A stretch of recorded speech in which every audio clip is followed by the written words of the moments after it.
జమ్మూ కాశ్మీర్లో టెర్రరిస్టుల దాడి దేశాన్ని ప్రకంపన లేపిస్తుంది. దేశవ్యాప్తంగా ఆగ్రహం వ్యక్తమవుతుంది. ఈ నేపథ్యంలోనే భారత ప్రభుత్వం కూడా కఠినమైన చర్యలు తీసుకుంది. అయినా కూడా పాకిస్తాన్ కవ్వింపులు మాత్రం ఆగడం లేదు. ఈ మొత్తం వ్యవహారానికి ఏ విధంగా చెక్ పెట్టాలి, దీనికి ఉన్నటువంటి పరిస్థితులు ఏంటి అనే విషయాలపైన కేంద్ర హోంశాఖ మాజీ కార్యదర్శి, అదేవిధంగా గతంలో జమ్మూ కాశ్మీర్ వ్యవహారాలకు కేంద్ర కార్యదర్శిగా పనిచేసినటువంటి అక్కడ ఉన్నటువంటి పరిస్థితులపైన సుదీర్ఘమైన అనుభవం ఉన్నటువంటి విశ్రాంత ఐఏఎస్ అధికారి పద్మనాభయ్య గారు మనతో ఉన్నారు. సార్ నమస్తే సార్. సార్, ఈ దాడి చూస్తే చాలా దారుణంగా ఒక రాక్షసమైన చర్య విధంగా దేశవ్యాప్తంగా ఒక చర్చ జరుగుతుంది. ప్రపంచమంతా కూడా దీన్ని ఖండిస్తుంది సార్. అసలు ఈ దాడిని మీరు పైన అభిప్రాయం ఏంటి? దీన్ని ఎలా చూస్తారు సార్? ఇప్పుడు ఈ దాడి జరిగింది చాలా దారుణమైంది. దానికి ఇంకోళ్ళు వేరే వాళ్ళు చెప్పక్కర్లేదు సార్. దేశమంతా కూడా ప్రైమ్ మినిస్టర్ చెప్పినట్టు from Kargil to Kanyakumari everybody has condemned it. ఆ కార్గిల్ అని ఆ వర్డ్ ఇంట్రడ్యూస్ చేసాడు ఆయన. దానికి చాలా మీనింగ్ ఉంది. అంటే Kargil is a part of Kashmir. ఇంతకుముందు ఇలాంటి ఏదైనా జరిగితే కాశ్మీర్లో వాళ్ళు వేరే ఇంటర్ప్రిటేషన్ ఇచ్చేదానికి వాళ్ళు ఏదో చేశారు కాబట్టి మేము రియాక్ట్ అయ్యాము వగేరా వగేరా ఏదో ఒక సాగు చెప్పి, లేకపోతే ఫుల్ సపోర్ట్ ఉండేది కాదు. ఇలాంటి టెర్రరిస్ట్ యాక్టివిటీ జరిగినప్పుడు నోరు మూసుకుని ఉండేవాళ్ళు. కానీ బట్ ఓపెన్గా వచ్చి సింపథైజ్ చేసి ఇది చాలా దారుణమైంది. ఐఎమ్ టాకింగ్ ఆఫ్ కాశ్మీర్లో ఉన్నవాళ్ళు. ఈసారి డిఫరెన్స్ ఏంటంటే కాశ్మీర్లో ఉన్న ప్రతి వాళ్ళు కూడా దీన్ని కండెమ్ చేశారు. ఇది జరగవలసింది కాదు, చాలా జరగకూడని పని జరిగింది, చాలా దారుణమైనది అని చెప్పేసి కండెమ్ చేశారు. స్పాంటేనియస్గా చేశారు. స్థానిక యువకుడు కూడా అక్కడ ఉన్నటువంటి తుపాకీ లాక్కోవడానికి కూడా ప్రయత్నించి అమ్ముడు. కరెక్ట్. సో అందులో ఇద్దరు ముస్లిమ్స్ కూడా ఉన్నారు. మన ఈ పోనీ డ్రైవర్స్, తర్వాత ట్యాక్సీ డ్రైవర్ వగేరా వాళ్ళు హెల్ప్ చేశారు. కాబట్టి పొలిటికల్ లీడర్స్ కూడా ఇంతకుముందు ఏదో విధిస్తూ మీరు అన్నెసర్లీ పాకిస్తాన్ని బ్లేమ్ చేస్తున్నారు, లేకపోతే ఏదో చేస్తున్నారు అని చెప్పేసి ఏదో సగం అప్రూవల్, ఇంకా సగం ఇంకా రిజర్వ్ ఉండేది. అంటే ఓపెన్గా చెప్పపోయినా కూడా ఫుల్ సింపతి ఉండేది కాదు. ఈసారి డిఫరెన్స్ ఏమిటంటే ఈ ఘటన జరిగిన తర్వాత మంచి రియాక్షన్ వచ్చింది కాశ్మీర్లో. చెప్పారు ఇది చాలా కండెమ్నబుల్ అని. సార్, ఈ దాడి విషయం చూస్తున్నట్లే సార్, గతంలో జమ్మూ కాశ్మీర్లో ఎక్కువగా సైనికులను లక్ష్యంగా చేసుకుని లేకపోతే రక్షణ స్థావరాలపైన ఎక్కువగా దాడి, కానీ నేరుగా ప్రజలపైన ఒక అమాయక పర్యాటకులపైన దాడి చేయడం, అదేవిధంగా ప్రత్యేకంగా ఆ ప్రాంతాన్ని ఎంచుకోవడం, ఈ సమయానికి దీనికి ఏమైనా ప్రత్యేకమైన ఉద్దేశం లక్ష్యం ఉంటుందా సార్? లేదు, అలా ఏం లేదు. వాళ్ళు ఏదైతే సెన్సేషనలైజ్ చేసి, ముఖ్యంగా ఈ వాన్స్ అమెరికా యొక్క వైస్ ప్రెసిడెంట్ వచ్చాడు ఇండియాలో, ఆయన ఉన్నాడు. మనమంతానేమో చాలా సంతోషిస్తున్నాం. మంచి కాశ్మీర్ మంచి టూరిజం సీజను, బ్రహ్మాండంగా ప్రజలు వెళ్తున్నారు, దే ఆర్ ఎంజాయింగ్ అది ఇదని. కాశ్మీర్లో పోయిన సంవత్సరాలు హిస్టరీ చెప్పక్కర్లేదు, కానీ స్టేట్ గవర్నమెంట్ 370 ఇది తీసేశారు. తీసేసిన తర్వాత వాళ్ళలో కొంత కోపం ఉంది ముస్లిం లీడర్స్లో. తర్వాత స్టేట్ గవర్నమెంట్ని రద్దు చేసి దాన్ని ఇది యూనియన్ టెరిటరీస్గా చేశారు.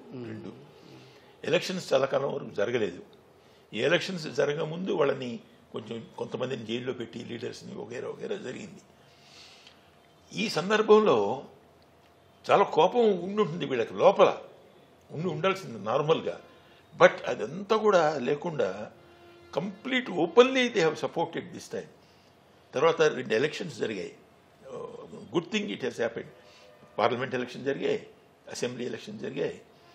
సో ఇప్పుడు అయితే promise is that full statehood would be given back అని. అది ఎప్పుడు జరుగుతుందో అది అలా ఉంచండి. ఇవన్నీ ఎందుకు చెప్పానంటే నేను చాలా కారణాలు వాళ్ళ మనసులో మన మీద ద్వేషం పెరగడానికి ఆధారాలు అవి ఏమీ బయటికి రాలేదు. ఈసారి రాకుండా కంప్లీట్గా టోటల్ సపోర్ట్. ఇది something welcome to be done. ఇది చాలా విషాదమైన ఇన్సిడెంట్ జరిగింది, కానీ అందులో కొంచెం మేలు ప్రజల నుంచి మాత్రం కాశ్మీర్ ప్రజల నుంచి, ఎస్ సార్. కాశ్మీర్ ప్రజల నుంచి వచ్చింది. So this is a great thing. అయితే మీరు అన్నట్టు ఆర్టికల్ రద్దు తర్వాత చాలా మందిని అరెస్ట్ చేశారు, కొంతమంది ఎన్కౌంటర్లలో చనిపోయారు, చాలా ఒక పూర్తి అదుపులో ఉన్నట్టుగా పర్యాటకం అంతా పెరిగింది. ఒకసారిగా వాతావరణం ఇలా అనుకున్న సమయంలో మళ్ళీ జరగడం అనేది మిస్చీఫ్ అండి. మిస్చీఫ్ చేయడానికి కామ్గా ఉన్న దాంట్లో రాయి వేస్తే ఆ వాటర్ అంతా ఇదైపోతుంది. వాటర్ అంత ముందే సరిగ్గా పారకపోతే దాంట్లో రాయి వేస్తే కనపడదు మీకు. స్టిల్ వాటర్లో రాయి వేస్తే అన్నీ ఇది వస్తాయి. అంత స్పష్టంగా కనిపిస్తున్నా కూడా ఇప్పటికీ పాకిస్తాన్ ఇంకా మళ్ళీ దబాయించడం, అదేవిధంగా మళ్ళీ ఇంకా కవింపు చర్యలు చేయడం, ఇవన్నీ దీని అందరికీ మూల కారణం ఏంటంటే పాకిస్తాన్ ఆర్మీ. ఈ పాకిస్తాన్ ఆర్మీకి ఇంకా వేరే పని లేదు. They are very good with China, they are fairly good with Gulf countries. వీళ్ళకి ప్రాబ్లం ఏం లేదు.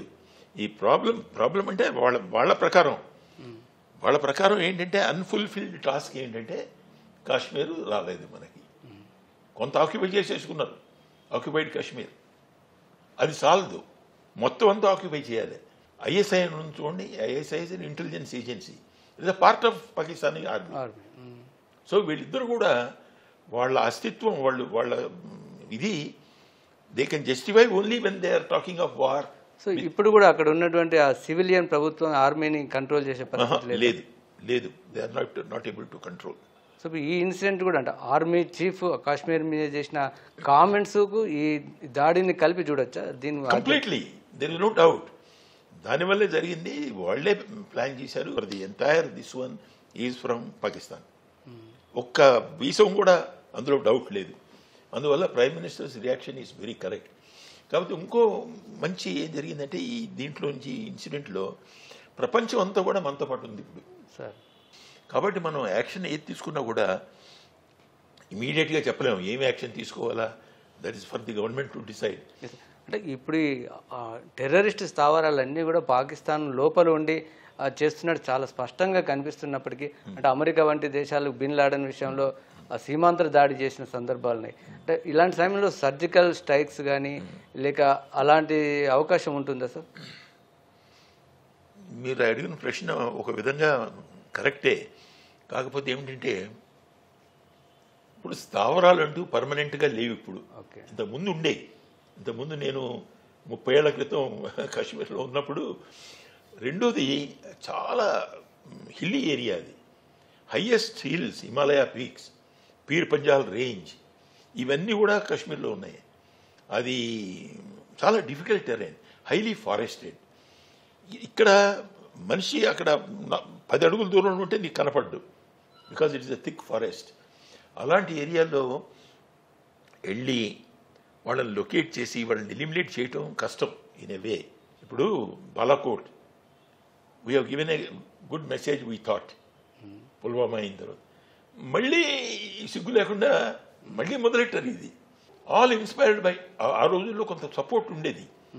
బట్ ఈ రోజుల్లో మన పోయిన ఈ బీజేపీ గవర్నమెంట్ రూల్లో ఆ సపోర్ట్ చాలా తగ్గింది. దానికి క్లియర్ ఇండికేషన్ ఏంటంటే how these people have reacted. ఏదో ఉండొచ్చును, ఒకటో రెండో ఫెలోస్.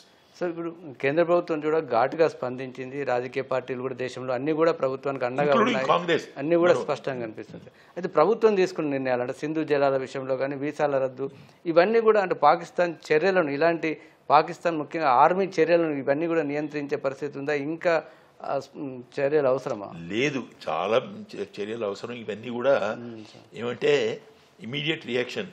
సార్, మొత్తం మీద ఈ దాడిని ప్రత్యేకంగా చూస్తున్నట్లయితే రెండు ఒక చర్చా విమర్శలు కూడా వస్తున్నాయి సార్. ఒకటి నిఘా లోపం, రెండవది భద్రతాపరమైన పరిస్థితులు.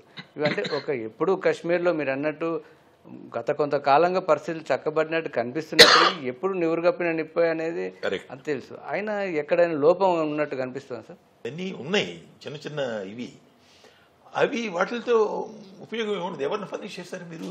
ఇంకోటి కూడా ఉంది ఇందులోను, ఒక యాంగిల్ ఒక పేపర్లో వచ్చింది. అది I don't want to highlight, but it has come, it might come back again.